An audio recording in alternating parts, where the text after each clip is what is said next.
अस्सलामुअलैकुम everyone, good morning all of you. आज आपकी जो क्लास है वो सीबीएसई बोर्ड क्लास 10th की क्लास शुरू हो चुकी है। जितने बच्चे हैं सब क्लास को ज्वाइन कर लें, सभी स्टूडेंट। आज का जो आपका लेसन है वो लेसन 5 है। इससे पहले भी हम कहें कि हम आपको इस तरह पढ़ाएंगे कि अगर चाहिएगा तो बुक का तो बुक सामने रखकर और हमारी वीडियो को देखिएगा तो सारा जिस तरह टीचर एक क्लास को में पढ़ाते हैं सेम हमारी वीडियो उसी तरह की होगी। आपको पहले वो लेसन पढ़ा दिया जाएगा, फिर उसके बाद क्वेश्चन आंसर भी कराया जाएगा। अगर कोई शेर है तो उसके मतलब को एक्सप्लेन किया जाएगा, सही ढंग से और सही तरीके से बताया भी जाएगा आपको। और बताया था कि किसी राइटर के बारे में आता है तो वो 5 नंबर का क्वेश्चन है, तो वो सिलेबस में हम क्लियर कर चुके हैं, हमारी वीडियो है, आपको उस पर वो मिल जाएगी। लेकिन यहां ध्यान दीजिए कि कुछ ही राइटर के बारे में आपको पढ़ना है। तो ये मीर तकी मीर की गजल है, तो इनके बारे में एग्जाम में आएगा नहीं क्योंकि सिलेबस में, हाँ, लेकिन इस लेसन में जो चीजें हैं वो आपको पढ़ना जरूरी है। गजल क्या है? तो गजल कहते हैं, गजल के जो मानी है वो बताया गया औरतों से मुतालिक बात करना, और इस्तिलाह में गजल उसको कहते हैं, इस्तिलाह में गजल उसको कहते हैं जिसके अंदर इश्क या अशआर वगैरह को बयान किया जाए, उसको हम गजल कहते हैं। और आगे चलकर गजल को आम कर दिया गया कि किसी की भी कोई खूबी बयान किया गया है, वो सारी चीजें गजल के अंदर ही आती है। पहले जो आपके बुक में लेसन में दिए हुआ है उस अशआर को हम पढ़ दें। अशआर क्या है? गजल। हस्ती अपने हबाब किसी है या नुमाइश शराब किसी है, नाज की उसकी लब की क्या कहिए, पंखड़ी एक गुलाब किसी है, बार बार उसके दर पे जाता हूं हालत अब इस्तराब किसी है, मैं जो बोला कहा यह आवाज उसी खाने खराब किसी है, मीर नीम बाज आंखों में सारी मस्ती शराब किसी है। शायरी में जरूरी होता है कि हम उसके कुछ मानी को जान ले, जैसे हस्ती का माना वजूद है, हबाब का माना बुलबुला है, नहीं, तो इस तरह उसके मानी को भी जानना बहुत जरूरी होता है। और यहाँ माना दिया हुआ, हस्ती माने वजूद, नाजुकी, नजाकत, नखड़ा, जिसके अंदर हबाब, बुलबुला, नुमाइश, दिखावा। अब ये लेसन के अंदर है। अब हम आपको इस तरह पढ़ा दें कि अगर एग्जाम में आपसे शेर का अगर मतलब पूछा जाए तो आप उस मतलब को भी क्या है बता सकें, आप उस मतलब को भी क्या कर सके, बता सकें।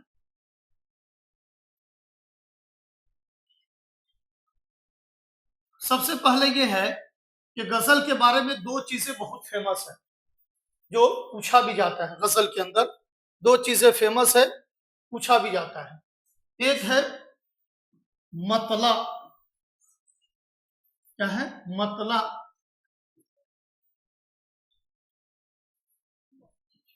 गजल के पहले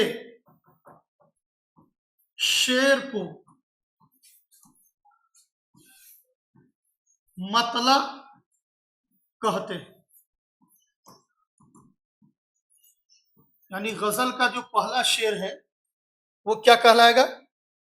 वो आपको मतला कहलाएगा। क्या कहलाएगा? मतला। गजल के पहले शेर को क्या कहेंगे? मतला। मीम तो लाम आइन, मतला कहेंगे। जैसे गजल है पूरी और उस गजल का एक पहला शेर है तो वो क्या कहलाएगा? मतला कहलाएगा। गजल मक्ता, क्या है? मक्ता, क्या है? एक होता है मक्ता। गजल, गजल का आखिरी शेर जिसमें शायर अपना तखल्लुस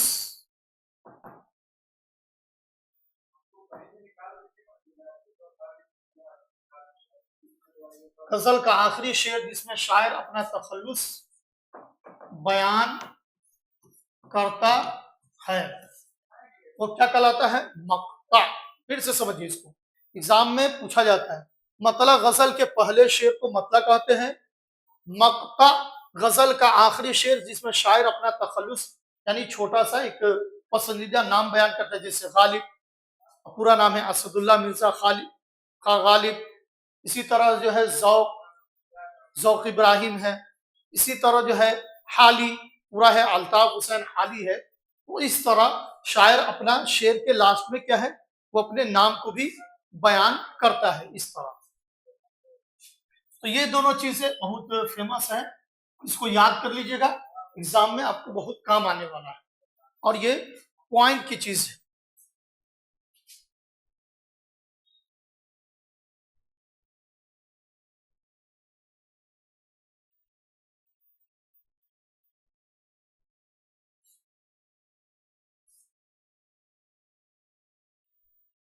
अब आते हैं हम अशआर की तरफ।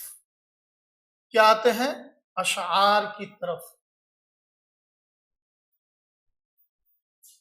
यहां पर अब एक एक गजल का हम मतलब एक्सप्लेन करते हैं, उसके मतलब को वाज़ेह करते हैं। गजल है, गजल के अशार है, हस्ती अपने हबाब किसी है या नुमाइश शराब किसी है। और एग्जाम में ये आ जाए और पूछे कि किसका शेर है, तो आप लोग को याद रखना चाहिए ये शेर मीर तकी मीर साहब का है। किसकी है? मीर तकी मीर साहब की है। मीर तकी मीर,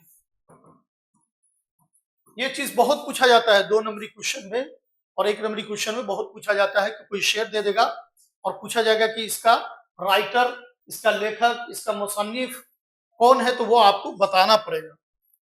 तो गजल के अशार की तशरीह का मतलब, इसका मतलब हस्ती अपने हबाब किसी है या नुमाइश शराब किसी है। एग्जाम में आ जाए कि इसका क्या मतलब है, बयान कीजिए, बताइए। तो देखिए, तशरीह अशार यह है कि मीर की गजल से लिया गया है। मीर ने इस शेर में जिंदगी और इस दुनिया के फानी होने की शायराना अंदाज में इशारा किया है।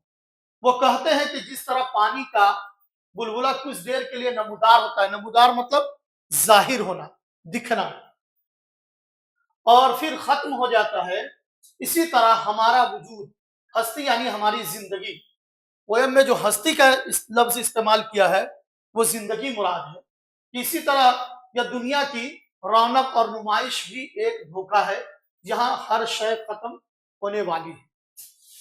यानी कहने का मतलब यह हो गया कि दुनिया की जितनी भी चीजें हैं, चाहे इंसान हो, चाहे जानदार हो, चाहे वो चरिंद हो, चाहे वो परिंद हो, नहीं, एक न एक दिन सारी चीजें क्या हो जाएगी? खत्म हो जाएगी। तो इसमें बताया कि इंसान की जिंदगी इसलिए खत्म हो जाएगी कि इंसान की जो जिंदगी है वो यूं समझिए कि वो इंसान की जिंदगी अल्लाह की दी हुई अमानत है। और बताया कि जिंदगी को पानी के बुलबुले की तरह क्यों बताया है, इसका मतलब क्या है? तो पानी की तरह, बुलबुले की तरह बताने का मतलब यह है कि आखिरत की जो जिंदगी होगी वो काफी लंबी जिंदगी होगी।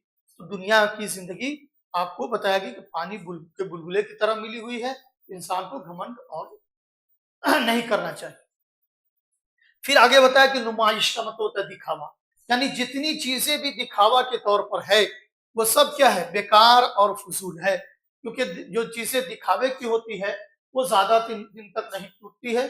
इसलिए बादशाह ने बताया दुनिया सराय पानी की तरह बताया गया कि मुसाफिर की तरह है, आज है और कल नहीं रहेगी। तो ये आपके पहला शेर का मतलब हुआ। अब आते हैं दूसरे शेर के मतलब पर। दूसरा शेर है, नाज़की उसके लब की क्या कहिए, पंखड़ी एक गुलाब की सी। यानी तशरीह है कि मीर कहते हैं कि इश्क ने मुझे इस कदर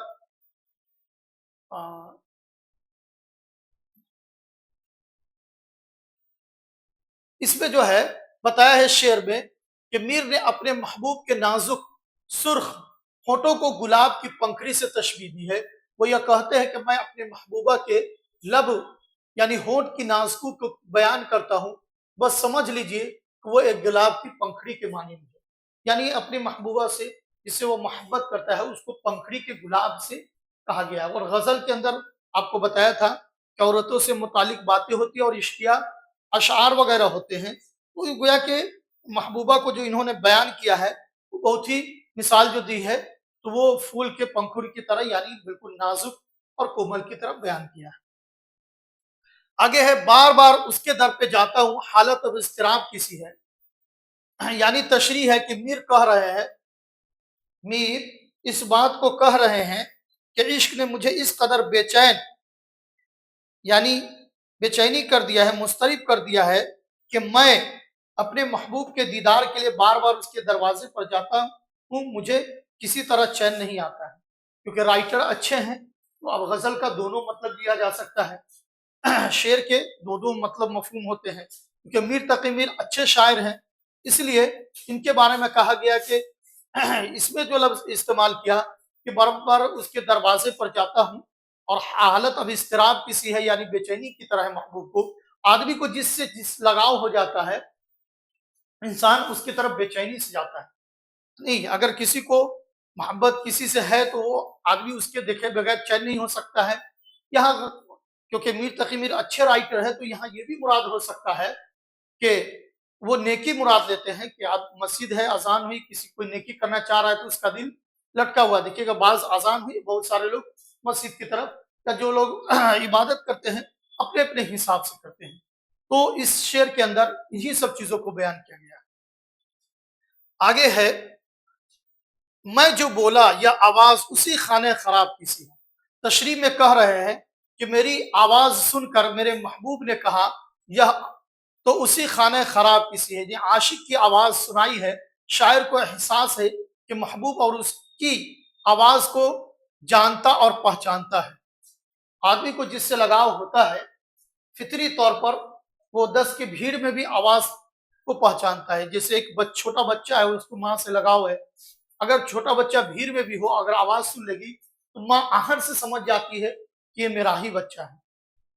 क्योंकि हर इंसान को जब जिससे लगाव हो जाती है या टीचर और स्टूडेंट से भी जब गहरा ताल्लुक होता है तो टीचर भी बताता है कि अरे ये तो पढ़ नहीं रहा, ये अभी सोच रहा है, क्योंकि उनको एक लगाव है, एक गहरा ताल्लुक है। तो इसके अंदर ताल्लुक की चीजों को बताया गया है। आगे है, मीर नीम बाज आंखों में सारी मस्ती शराब की सी है। तशरीह है, कायदा यह है कि शराब पिए हुए शख्स की आंखें पूरी तरह नहीं खुलती। मीर के महबूब की आंखों की भी यही कैफियत है, इसलिए वो कहते हैं कि महबूब की अध खुली आंखें जाहिर करती है कि उनमें भी शराब की सी मस्ती है। यानी कहने का यह मतलब हो गया कि जो जो जिस तरह इसमें मिसाल बताया गया है कि एक शराबी आदमी है उसका आंख खुलता और बंद होता है तो उसको इस बात की समझ बिल्कुल नहीं रहती है। इसी तरह एक आदमी किसी से मोहब्बत और लगाव करता है तो वो भी इंसान उसी तरह बुरी तरह वो अपने जहनी एतबार से नहीं सोच पाता है कि क्या सही और क्या गलत है, बस उसको वो चीजें हासिल चाहिए। तो इसके अंदर बताया गया है। और लास्ट जो है आपको कि मीर नीम बाज में सारी मस्ती शराब की सी है। आगे बताया कि गजल का आखिरी शेर में शायर अपना तखल्लुस इस्तेमाल कर रहे हैं क्योंकि यहाँ पर मीर का लफ्ज इस्तेमाल। और अभी हम आपको मतला और मक्ता समझा रहे थे कि मतला किसे कहेंगे और मक्ता किसे कहेंगे, दोनों बात को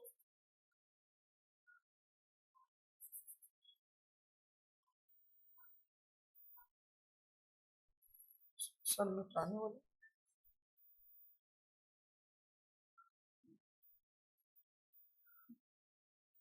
तो मीर नीमबाज आंखों में सारी मस्ती शराब की सी है। तो ये गजल का आखिरी क्या है, मक्ता है बताया। और यहाँ भी है कि गजल का आखिरी शेर जिसमें शायर अपना तखल्लुस बयान करता है उसे मक्ता कहते हैं, उसे क्या कहते हैं, मक्ता। और गजल का जो पहला शेर है वो क्या कहलाता है, मतला, मतला कहता है। ये याद कर लीजिएगा, VVI है, एग्जाम में बहुत ज्यादा पूछा जाता है। गजल के दूसरे शेर में होठों को गुलाब की पंखड़ी से बताया गया है। इसे क्या कहते हैं? तशबीहा। तशबीहा ही कहते हैं कि एक चीज को दूसरी चीजों से उसके बराबर की तरह मिसाल देना। जैसे बोला असद एक लड़का है, वो शेर की तरह है, वो मतलब बहादुर है वो, ऐसा नहीं कि उसका पंजा उस तरह हो गया है। अब आइए, इस लेसन के कुछ क्वेश्चन है जो आपको एग्जाम में पूछा जा सकता है। 2 नंबरी क्वेश्चन में, 2 नंबर के क्वेश्चन में पूछा जा सकता है, और वो कितने वर्ड का लाइन का होगा ये जानना बहुत जरूरी है। सवाल है, इंसानी जिंदगी की क्या हकीकत है? बताया खुदा ने दुनिया और उसके तमाम मखलूक है, ये क्या है? मखलूक।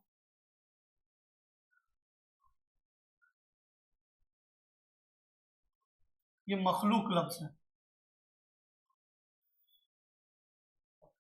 खुदा ने दुनिया और उसकी तमाम मखलूक को आरजी जिंदगी आता है। आरजी मतलब वक्ती तौर पर, एक रोज सब खत्म हो जाएगा।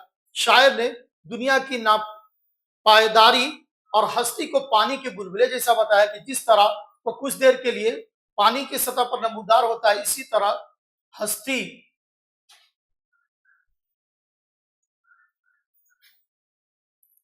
इसी तरह हस्ती और हमारा वजूद भी